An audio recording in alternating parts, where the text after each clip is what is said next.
She gave the groom her only coat because his teeth were chattering harder than hers, and because her father had always said a coat was for the person who needed it more, not the person who owned it.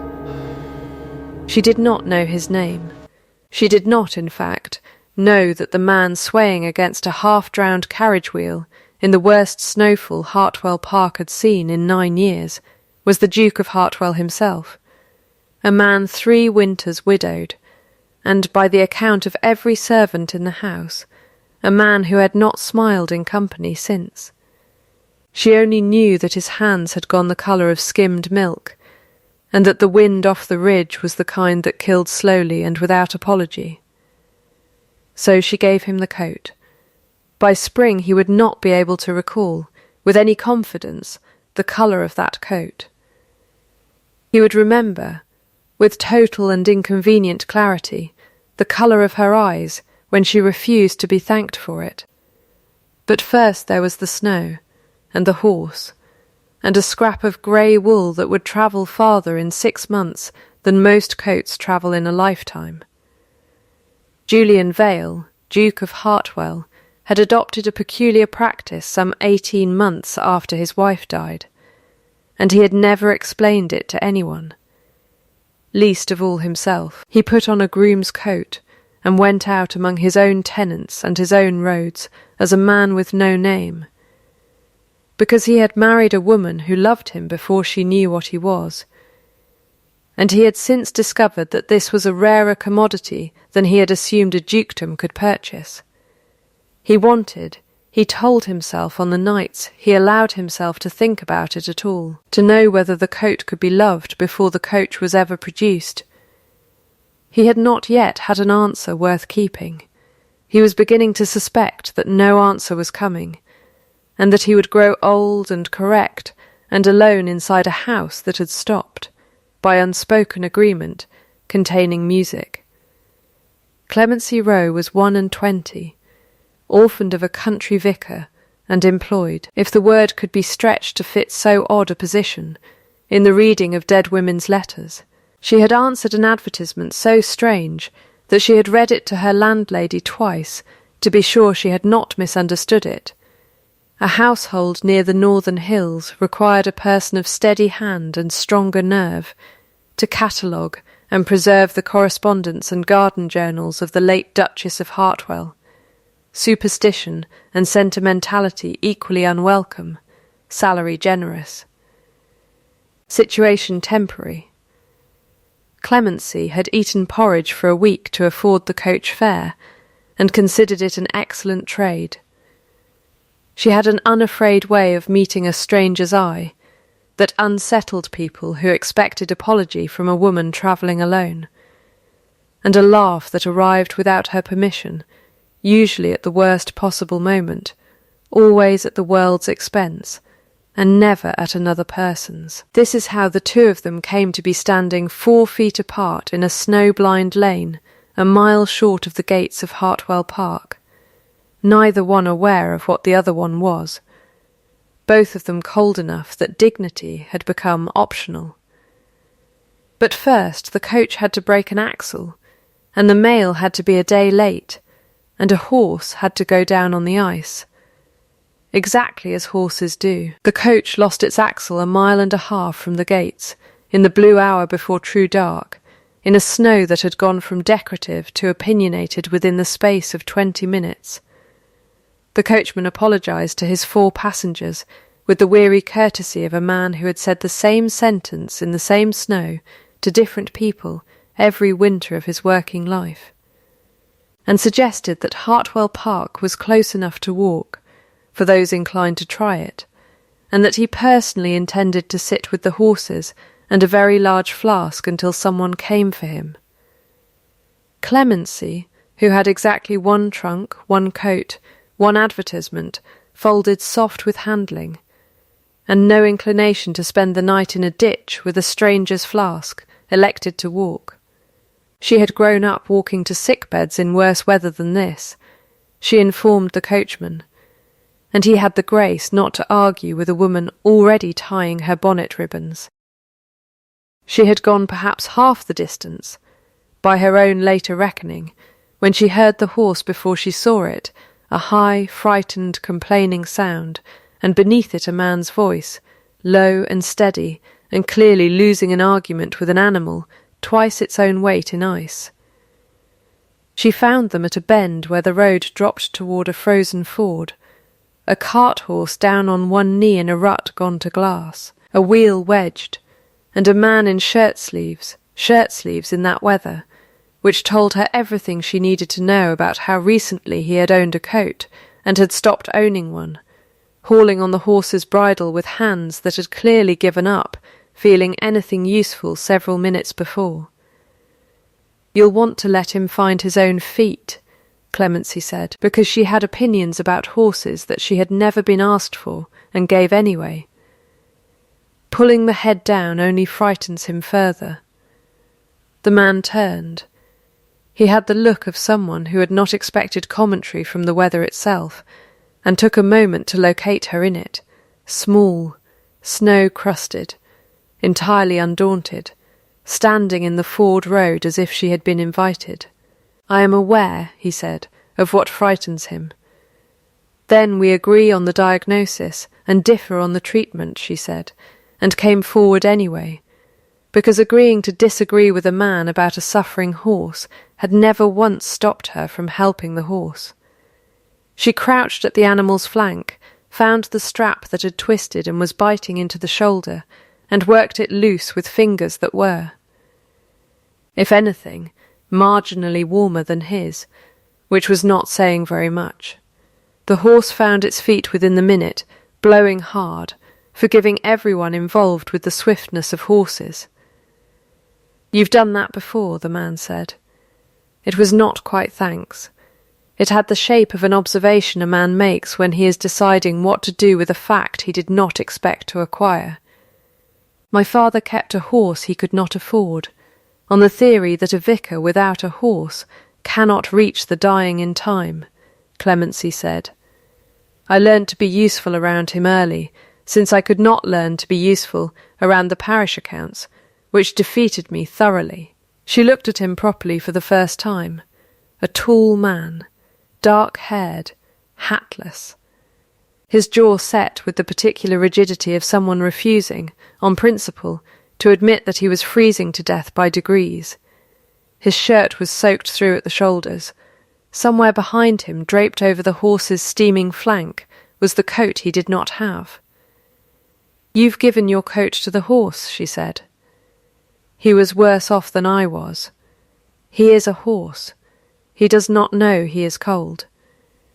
You do."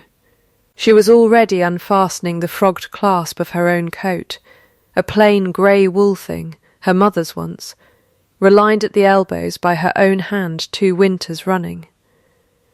He said something that began with the word "no," and did not get much further, because she had already draped it over his shoulders with the brisk, unarguable competence of a woman closing a door against weather, and stepped back to admire the fit with her head tilted, the way she might have assessed a hedge she'd just trimmed.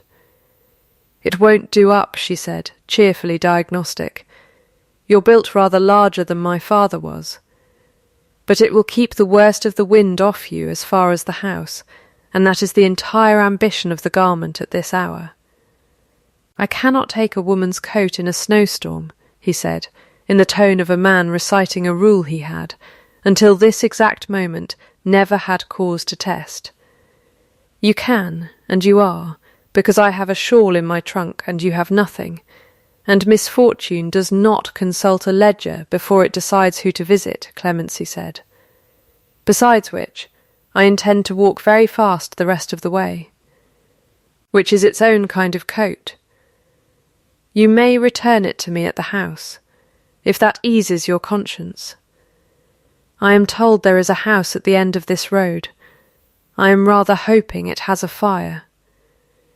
He looked at her for a long moment in the failing light, in a way she would only understand the significance of much later, the look of a man encountering, without any warning at all, the exact thing he had spent 18 months failing to find, and finding it in a snowbank, offered to him without the smallest idea of who he was.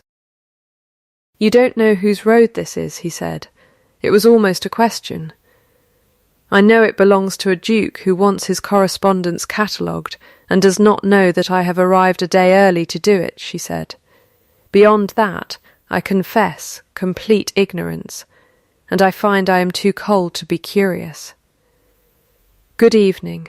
Mind the ice at the ford." And she went on up the road at the brisk, undignified half-run of someone who has decided that speed is warmer than composure, leaving him standing in her coat, in the snow, with a horse he had just been forgiven by, and a feeling in his chest he did not have a ready name for, because it had been a very long time since anyone had felt anything toward him that was not adjusted, in some fashion, for what he was. He told himself, walking the horse the rest of the way by the bridle, that the feeling was ordinary gratitude, the kind any man might feel toward a stranger who had done him a kindness. He examined this reasoning for exactly as long as it took him to reach the stable yard, found it did not survive close inspection, and set it aside without resolving it, which was, by now, a fairly practised manoeuvre of his. At Hartwell Park that night, no one remarked that the Duke had come in late from the West Road, looking as though he had lost an argument with the weather, because no one at Hartwell Park remarked on the Duke's comings and goings in his groom's coat at all.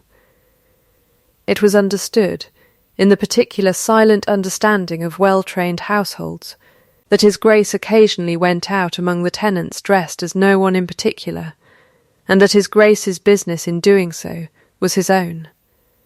Finch the butler took his coat, someone else's coat, decidedly, and several sizes too small through the shoulders, with an expression that betrayed nothing beyond the very faint elevation of one eyebrow, an elevation that misses.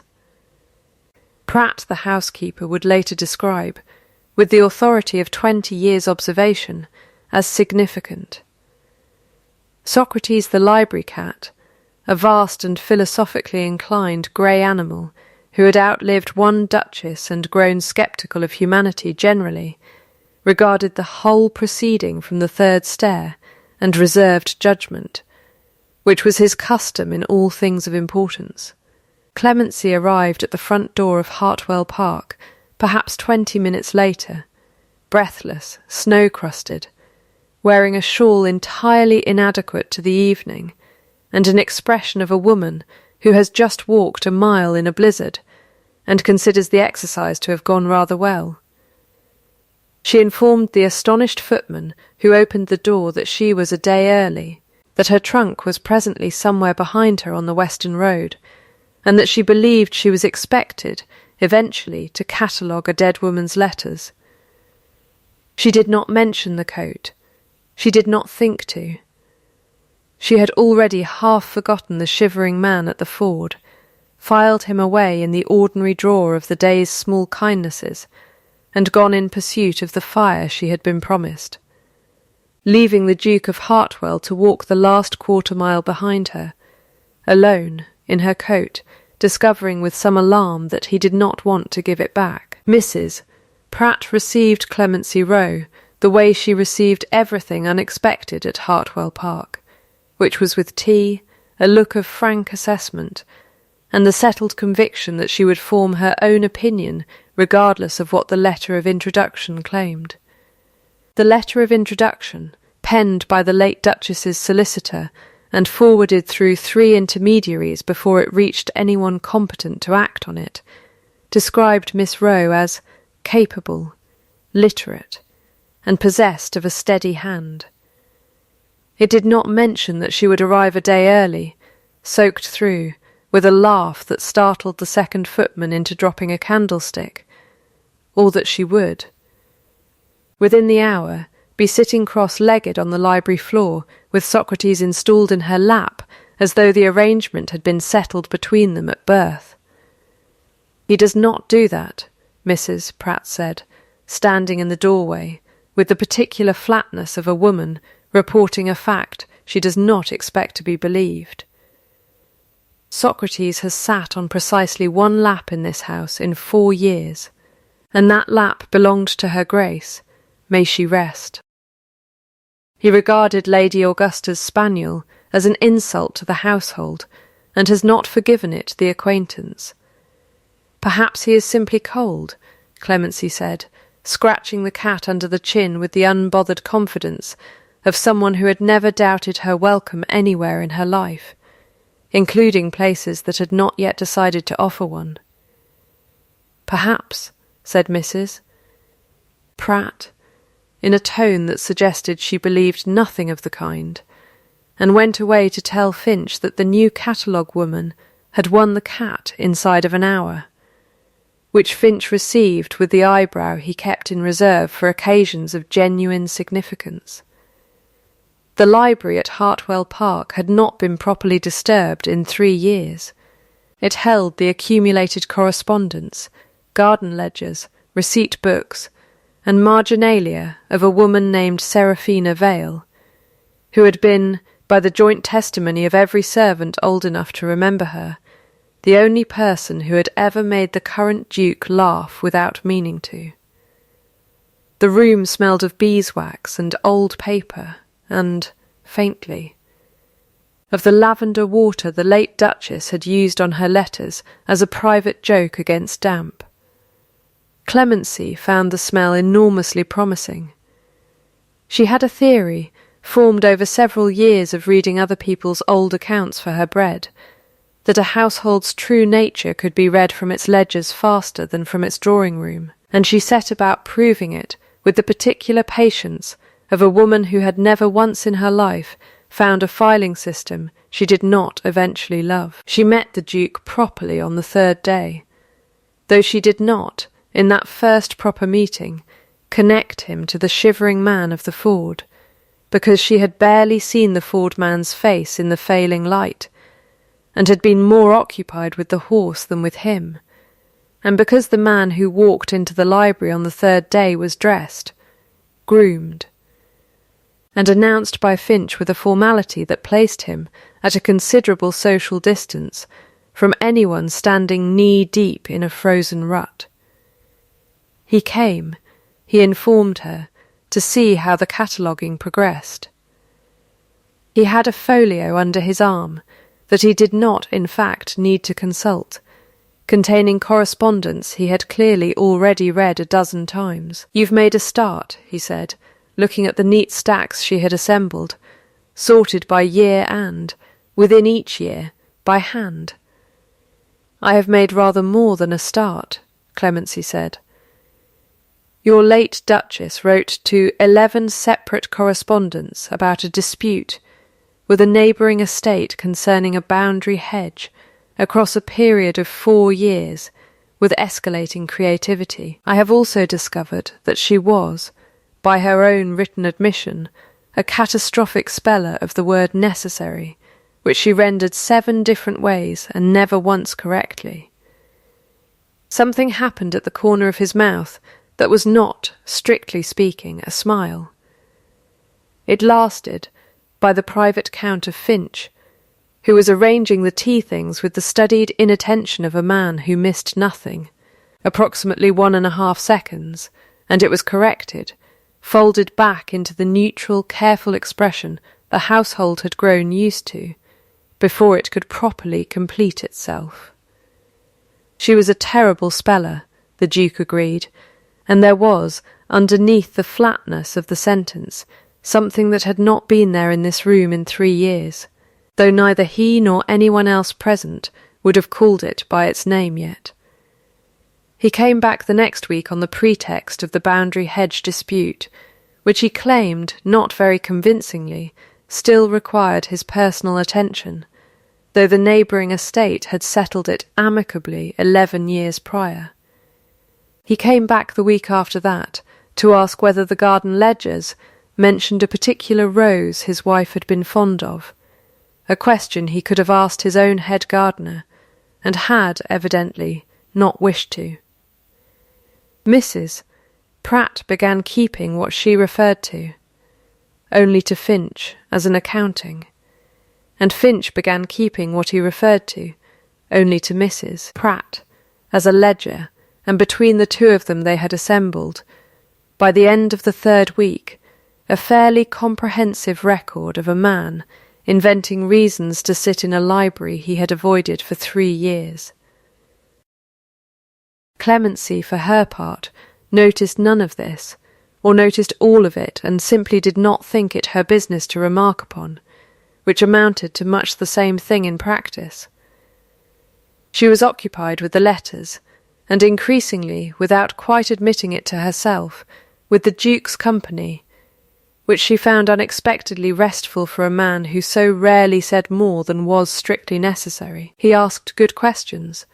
He listened to the answers as though they mattered, which was, in her experience, a rarer quality in a person of consequence than good manners, or good looks, both of which he also happened to possess, though she noted this the way she might note a fact about the weather, present, unremarkable, not the point.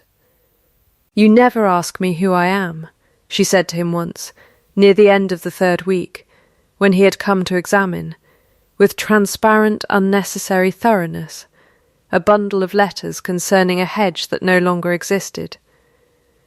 "I know who you are," he said. "You are the person who is teaching me what my wife found funny about her own house." It was, Clemency thought, the kindest thing anyone had said to her since her father died, and she did not know quite what to do with it, so she did what she generally did with feelings too large for the room they arrived in, and made a joke instead. "I shall expect a raise in salary for services rendered as a posthumous comedian's assistant," she said.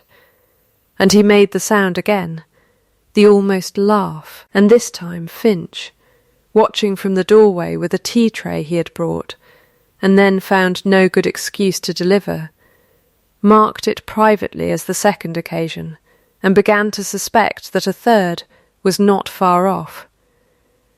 The garden was the first geography of the wound that Clemency encountered directly, rather than by inference. She had gone looking, on a free afternoon, for a door onto what she assumed would be a kitchen garden, and had instead found a locked iron gate set into a high wall, glass panes visible above it, the whole structure gone soft and green-black, with neglect on the outside, and, through a gap in the ivy, entirely bare within. "That is her Grace's conservatory, Mrs.," Pratt said, when Clemency asked, in the flat voice the household reserved for the subject. "It has not been opened since the spring she died. His Grace does not discuss it, and we do not raise it, and I would ask you to do the same, Miss Rowe, out of kindness, if nothing else." Clemency did not raise it, not directly, but she found, cataloguing the late Duchess's garden journals that same week, an entry describing a particular variety of climbing rose that refuses to bloom for anyone who does not speak to it plainly, which I consider an excellent policy for roses and husbands alike, and she could not resist reading it aloud to the Duke the next time he manufactured his way into the library, watching his face with the frank curiosity of a woman conducting an experiment she had not quite admitted to herself she was running. He was silent for long enough that she thought she had erred. "Then," he said, "she used to talk to the roses like other people talk to dogs. I told her it was absurd. She told me that everything I loved without being able to explain why was, by definition, going to look absurd to someone standing outside the loving of it, and that this was not an argument against the rose. She sounds," Clemency said carefully, as though she was extremely difficult to win an argument against. She was undefeated, he said. "In 4 years of marriage I believe I scored 1 victory, concerning the placement of a sundial, and I have since come to suspect she allowed it." He looked, for a moment, at the stack of letters between them, and then, in the manner of a man setting down a weight he had been carrying so long he had forgotten its shape, he said, "The conservatory has been locked 3 years. I have the key. I have simply never had a reason good enough to use it." "You do not require a reason," Clemency said. "You require only the key and a willingness to be sad in a warmer room than this one." He did not answer that, but he did not correct it either, and when she looked up he was watching her with an expression she did not yet have a name for, though the household, had any of them been present, would have recognized it instantly as the look of a man discovering that his own grief had just been handed back to him in a shape he could finally hold. She told him, in turn, about her father, because fairness seemed to require it, the long, slow year of his illness, the parish's kind uselessness, the discovery, at the exact bottom of that grief, that she still laughed at things, involuntarily, gracelessly, and that this had frightened her at first, as though laughing meant she had loved him less, until she decided instead that it meant the opposite, that joy was simply the part of her the illness had not been able to reach. "I do not think grief and gladness take turns," she told him. "I think they live in the same house and learn, eventually, to use different doors." It was, though she did not know it, the exact sentence he had spent 3 years failing to construct for himself, and he carried it out of the library that afternoon the way a man carries a coal from a dying fire, cupped carefully, unwilling to let the wind have it. They fell, over the following fortnight, into a rhythm that neither of them named and both of them kept. Tuesdays he brought coffee to the library at 4, on the thin pretext of checking the household accounts she was not, strictly, employed to review, and stayed to hear whatever letter she had found most absurd that week. It simply became true, the way such things do, without a single conversation in which either party agreed to it. The servants adjusted the tea service accordingly, without comment, which was itself a kind of comment. The second snow of the season came without warning on an afternoon in late January, thick and fast, and entirely unannounced by the sky that had promised nothing worse than cloud, and it caught Julian and Clemency together in the small glassed anteroom off the library that the Duchess had once used for potting seedlings, a room with its own stove and its own door, and no obvious reason for either of them to have wandered into it, except that the light was better there for reading. Marginalia, or so Clemency had claimed, and he had not argued the point. By the time either of them thought to look up, the drive was impassable, and the sky had gone the colour of a bruise, and Finch, arriving with lamps and the frank unspoken understanding of a man who had seen this exact weather trap this exact family before, informed them that no one would be crossing to the main house wing tonight without a rope and a great deal of foolishness, and that he would have supper sent through. They talked that evening, in the way people talk when a door has been closed on the rest of the world, by weather rather than by choice, which absolves conversation of consequence and therefore permits it to go further than it otherwise would. He told her, in pieces, about the year after Seraphina died, the schedules he had built to survive it, the rooms he had stopped entering, the particular cowardice of a strong man who finds he cannot face a locked door and calls the avoidance discipline instead. She told him about the year after her father died, the odd jobs, the pride that had kept her from writing to distant relations for help, the strange freedom of having nothing left to lose that she had not already lost, which had left her, she said, unafraid of most things in a manner people frequently mistook for courage, and was, she suspected, closer to simple exhaustion of the alternative. "I have a theory," he said at some point past 9, when the coffee had gone cold and neither of them had rung for more, "that I have spent 3 years testing people to see whether they would treat me the same if I owned nothing. I have not," he added, with the particular dryness of a man confessing something absurd about himself, found very reliable results. "That sounds," Clemency said, "like an extremely lonely experiment to conduct." "It has been," he said. And there, in the lamp-lit glass room with the snow going sideways against the panes, something in his face gave way entirely. Not the careful, corrected, almost smile the household had been logging for a month, but a full, helpless, startled thing, gone as quickly as it arrived, but entirely real while it lasted. The first true smile Hartwell Park had seen on its Duke in 3 years. Finch, bringing more coal for the stove and catching the tail end of it through the glass, would later mark the date in his own private reckoning, with the solemnity of a man recording an eclipse. There, Clemency said softly, delighted, entirely unable to help herself. That one was real. I could tell. The false ones stop at the mouth. That one went all the way up. "You keep count," he said, half accusation, half wonder.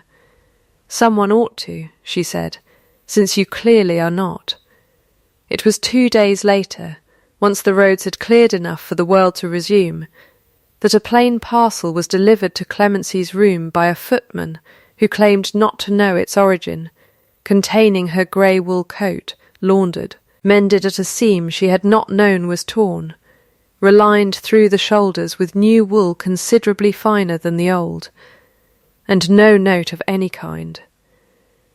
She turned it over in her hands for a long while, puzzled and oddly moved, before concluding that some kind soul among the coach company must have retrieved it after all and sent it along, and setting the small mystery of it aside, unaware that she had just been handed the second half of a story whose first half she had already lived and mostly forgotten. Lady Augusta Vale, Dowager Duchess of Hartwell, arrived at the park in the first week of February with 3 trunks, a spaniel of dubious character, and the settled intention of examining the young woman her grandson had apparently spent a month failing to stop mentioning in his letters, a fact he had not noticed himself doing, and would have denied under oath. Augusta was 71, sharp as a filed hinge, and had buried a husband, a son, and a daughter-in-law, with a composure the household had long since stopped mistaking for coldness. She loved her grandson with a fierceness she rarely spent words on,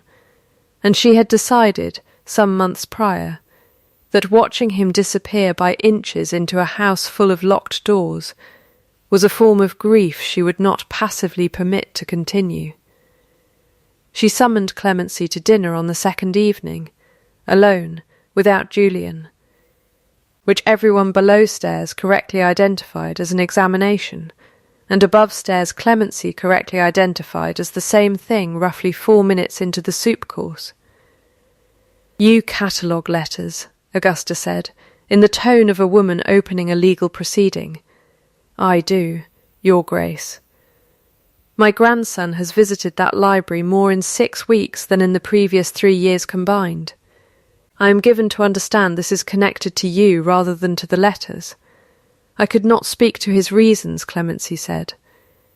"I can only report that he asks a great many questions about hedge disputes that were settled before I was employed here."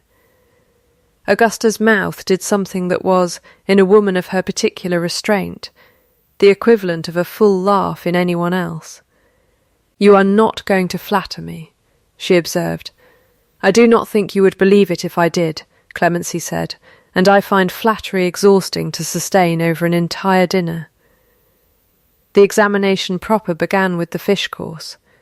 Augusta produced, with the air of a woman who had planned this ambush over several days, a genuinely tangled piece of estate correspondence concerning a disputed tenancy along the northern boundary, a document 3 solicitors had already declared hopeless, and set it beside Clemency's plate with the flat instruction that she read it, and say what she made of it.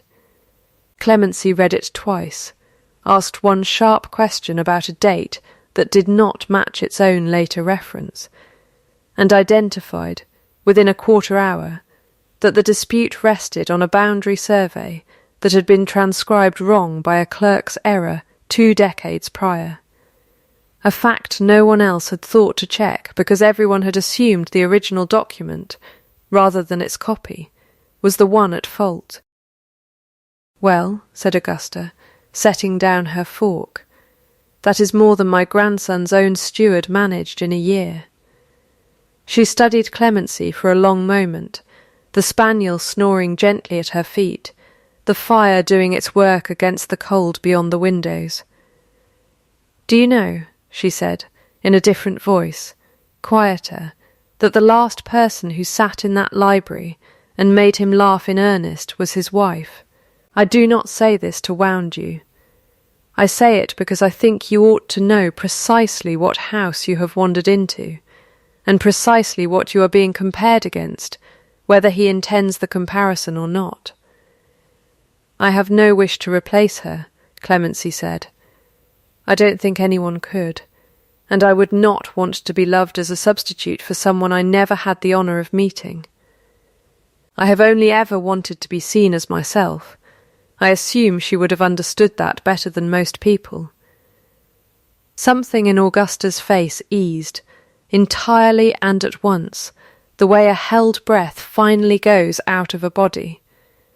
"Yes," she said. "She would have.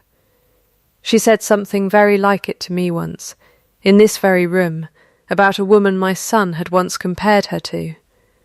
She was quiet a moment, and then added, almost to herself, in the tone of someone recalling a piece of gossip rather than delivering a verdict, "There is a story going about the servants' hall of a groom, nearly frozen on the West Road, the first hard snow of the season, saved by a stranger's coat, the coat since returned mended and finer than it went out. I confess I had wondered which of my grandson's people it concerned. I begin to suspect it concerns rather fewer people than the story implies." Clemency set down her own fork. Something in the shape of the sentence caught at her, the way a loose thread catches at a hem, the mended coat in her own wardrobe. The shoulders were lined by hands she had assumed belonged to some anonymous coach company clerk. The Duke's peculiar tendency to vanish some evenings, and return close-mouthed about where. The memory, suddenly sharper than it had been in weeks, of a shivering man in shirt-sleeves at a frozen ford, who had said, "You don't know whose road this is," in a voice she now realised she had heard nearly every Tuesday since, asking after coffee and old letters. "Your Grace," she said slowly, "I believe I ought to go and look at a coat." Augusta, who had lived 71 years and buried 3 people she loved and had not, in all that time, lost her taste for watching a good story arrive at its own conclusion, merely said, "Yes, I rather think you ought," and returned with visible satisfaction to her fish. Clemency did not sleep well that night, turning the coat over in her mind the way she had turned it over in her hands, matching a shivering stranger's voice to a man who brought coffee on Tuesdays, and arriving, somewhere near 2 in the morning, at a certainty she could not now unknow. She did not go to him with it immediately. She was, whatever else she was, a careful reader of documents, and she wanted to be sure of her facts before she accused a duke of having lied to her by omission for 6 weeks. However gently the lie had been carried, the certainty was confirmed, in the end, not by a confession but by an accident of hands. 2 mornings later, helping him lift a crate of the Duchess's garden ledgers down from a high shelf, her fingers brushed a healed graze across his knuckles, old enough to have scarred, in exactly the place she remembered the Ford man's hand had been scraped raw against the wheel rim. She had bandaged that hand herself, briefly with a strip torn from her petticoat, before deciding the walk to the house mattered more than a graze. She looked up at him, and he saw, in the space of a single held breath, that she knew. "You gave the coat to a horse," she said quietly, and lied about the rest of it by simply never correcting me. "I did not lie," he said, and then, hearing himself, amended it with the particular honesty of a man who had decided, some time in the last minute, that he was done managing this. I did not tell you the truth, which amounts to the same offence dressed more comfortably. I am sorry for it. I did not plan for it to run 6 weeks. I did not plan, if I am honest, for any of this at all. Why the coat, she said. Why the groom? Why the disguise? Any of it. I want the real reason, not the polite one. He set down the ledger he was holding, which seemed in the moment to require both his hands and his full attention, and told her, plainly, without the careful distance he had used the first time he had gestured at the idea from behind a folio he hadn't needed, that he had married a woman who had loved him before she knew what he was, that he had spent 3 years afraid he would never again be certain whether anyone's regard for him was for himself or for his coach, and that he had gone out in a groom's coat, again and again, hoping to be proven wrong about the world, and finding, until a snowbound evening in December, no reason to be. You gave away your only coat to a stranger you believed to be a servant, he said, in a storm that nearly killed you both, and you did it without a flicker of calculation, because you thought he was cold, and you were less cold, and that arithmetic was, to you, the whole of the matter. I have thought about that arithmetic every day since. I did not know how to tell you who I was, without ruining the only evidence I had ever gathered that it could be done honestly. There was a small silence, into which the fire ticked, and Socrates, from his post on the window-sill, offered a single unimpressed blink, as though registering the proceedings for the household record. I am not angry, Clemency said at last, and found, testing the sentence as she said it, that it was entirely true. I am. I will need a moment to be something other than astonished. But I am not angry. You did not deceive me about anything that mattered. You simply let a coincidence run longer than was wise, out of a fear I understand better than you might think. Having spent a good portion of my own life wondering whether people were kind to me because of my father's collar, or because of me. She looked at him properly, in the frank, unafraid way that had undone him at the ford before he had known her name. But I should like, from this point forward, to know which coat I am talking to. Then you shall, he said, always. And it was, though neither of them called it that yet, very nearly a vow. He came after her 3 days later, on horseback, in weather that had turned to a driving sleet rather than snow, because she had gone to the vicarage 2 villages over to see to the small remaining business of her father's grave, and had been due back that morning, and was not back.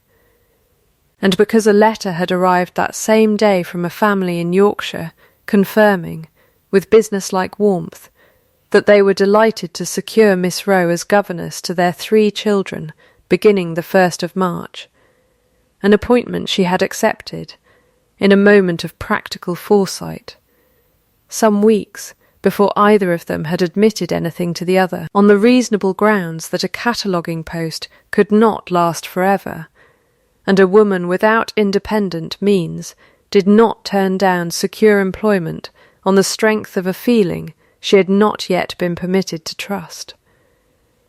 He found her walking the last half-mile from the crossroads, where her hired trap had thrown a shoe, her hood soaked through, her chin set in the particular stubborn line he had come to recognise as her preferred response to weather that disagreed with her plans. He came off the horse before it had properly stopped, which was, Finch would later note with some alarm, not at all like him. "You are meant to be in Yorkshire in 11 days, he said, which was not at all what he had rehearsed on the ride over, and he knew it the moment it left him. I am aware of the calendar, Clemency said. I own one. I did not ride 4 miles in sleet to discuss your calendar, he said, and then, visibly abandoning whatever remained of the speech he had constructed on the road, He said the rest of it the way a man says something he has stopped trying to make elegant. I am asking you not to go to Yorkshire. I am asking you to stay, and I am doing this very badly, because I have had a great deal of practice at being correct, and almost none at being honest, and I find the second thing considerably harder. Because you gave a stranger your only coat, in a storm that could have killed you both, and asked nothing for it. Because you read my wife's worst spelling aloud to me, and did not once make me feel that loving her memory was a debt against loving you. Because the cat sat in your lap the first hour you were in this house, and the cat has better judgment than most of society. Because you corrected my grandmother's steward's arithmetic over dinner, and did not apologize for it once. Because I have laughed exactly twice in 3 years, and both times you were in the room. And I am told there is a third laugh in me I have not spent yet, and I would like very much to spend it on you. For the rest of my life, if you would let me. Clemency stood in the sleet for a long moment, her hood dripping, her mouth doing something complicated between laughter and tears that she made no effort to sort out for his benefit. That, she said finally, was not badly done at all. That was the best itemized proposal I have ever heard, and I have heard none, which admittedly limits the comparison. Is that a yes? He said, or a review of my technique? It is both, she said. Yes, obviously yes, and the laugh that came out of her then was the full, unperformed, involuntary thing he had first heard at a frozen ford in December, except that this time he was close enough to count it, and he did. Silently, all the way through, 4 full seconds of a woman laughing at the absurd, itemized, sleet-drenched honesty of the man she loved, and then, because it seemed at last the correct moment for it, he kissed her, briefly and without ceremony, in the middle of the crossroads, in front of a horse who had seen a great deal in its long service, and was not, on the whole, impressed by any of it. They rode back to Hartwell Park together, her trap abandoned to be collected later, and were met at the door by Finch, whose single raised eyebrow had, by the time the news reached him properly, given way to something perilously close to open feeling, and by Mrs. Pratt, who required the assistance of her apron for several minutes before she could speak, and by Lady Augusta, who had been informed by no one, and had guessed everything the moment she saw them come up the drive together in the sleet, and who said only, "Well, it took you long enough," before retreating to her rooms to have, by her own private admission to no one, a very satisfying cry. "The roses come with me when I am married," Clemency informed him that evening, with the flat practicality of a woman settling terms, "and I intend to reopen the conservatory myself, with my own hands, before the wedding, whether or not it is fashionable to do so. That is not negotiable." "I would not dream of negotiating it," Julian said. "I would only ask that you allow me to help carry the pots. I am told I have a talent for hauling heavy things I was previously too proud to admit to owning." "You may carry the pots," she said, "on the condition that you stop apologizing for the coat every time it comes up in conversation. It has been mended twice as fine as it began. I consider the debt more than settled. Socrates," he said, apparently at random, "will require an official position in the household, given his role in events." "Socrates," she agreed, "shall be keeper of the library, with full voting rights on all future acquisitions, and I will hear no objection from anyone who was not present the first hour I arrived, when he alone among this entire household correctly identified that I was staying. The wedding, when it came in the last week of February, was small, warm, and entirely without the pageantry the county had expected of a duke's second marriage, held in the estate chapel, with the household in the front pews and the villagers crowded genially at the back. and it was interrupted precisely once, at the exchange of rings, by Socrates, who had not been invited, had never in his life required an invitation to anything, and who chose that exact moment to stalk the length of the aisle, with the unhurried dignity of a magistrate arriving to certify proceedings, settling finally at the foot of the altar steps, to observe the remainder with what Mrs. Pratt swore afterward was an expression of profound satisfaction. Lady Augusta wept, briefly and without apology, into a handkerchief she later claimed was simply damp from the weather, and no one in the chapel was unkind enough to contradict her. The wedding, when it came in the last week of February, was small, warm, and entirely without the pageantry the county had expected of a duke's second marriage. Held in the estate chapel with the household in the front pews and the villagers crowded genially at the back, and it was interrupted precisely once at the exchange of rings by Socrates, who had not been invited, had never in his life required an invitation to anything, and who chose that exact moment to stalk the length of the aisle with the unhurried dignity of a magistrate arriving to certify proceedings, settling finally at the foot of the altar steps to observe the remainder with what Mrs. Pratt swore afterward was an expression of profound satisfaction. Spring came to Hartwell Park that year, the way it comes to a house that has finally been permitted to remember how. The conservatory, unlocked in early March by Clemency's own hand and Julian's borrowed strength at the hinges, filled again with the particular green disorder of a garden being coaxed rather than commanded back to life, and the climbing rose that refused to bloom for anyone who would not speak to it plainly was addressed. Daily, by a duke who had once found the habit absurd, and now practised it with the quiet seriousness of a man making up for lost time. The music room, silent 3 years, gave up its silence to an untrained but determined pair of hands at the pianoforte some evenings, badly played and much loved, which Finch reported to Mrs. Pratt as an improvement over the quiet regardless of the quality of the playing. The portrait of the first Duchess, once turned to the wall in a grief too raw to look at daily, was turned back to face the room, and hung now beside a second portrait, commissioned that same spring, of the second Duchess laughing at something entirely off canvas, because Clemency had refused to sit for anything else.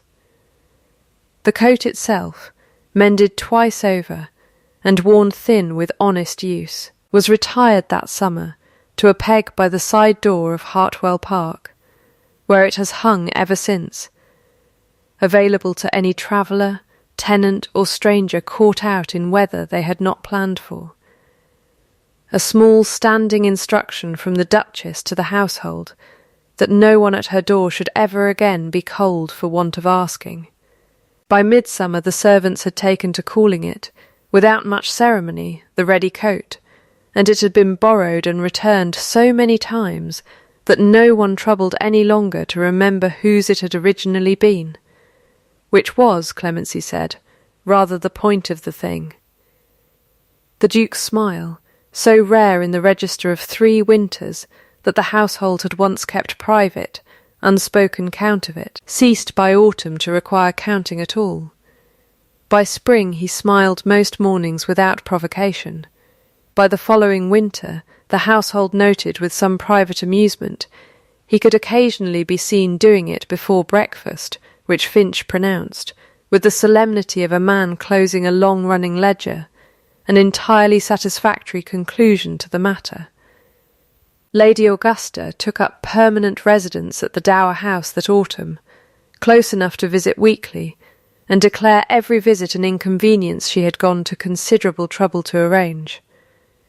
Socrates lived to a philosopher's advanced age in full command of the library, and was, by all household accounts, insufferable about it. Abel the old groom told the story of the frozen ford so many times in the village that it had, within a year, acquired at least 2 entirely fictional horses and a wolf, and no one had the heart to correct him, since the ending was true regardless of how the middle had been embroidered.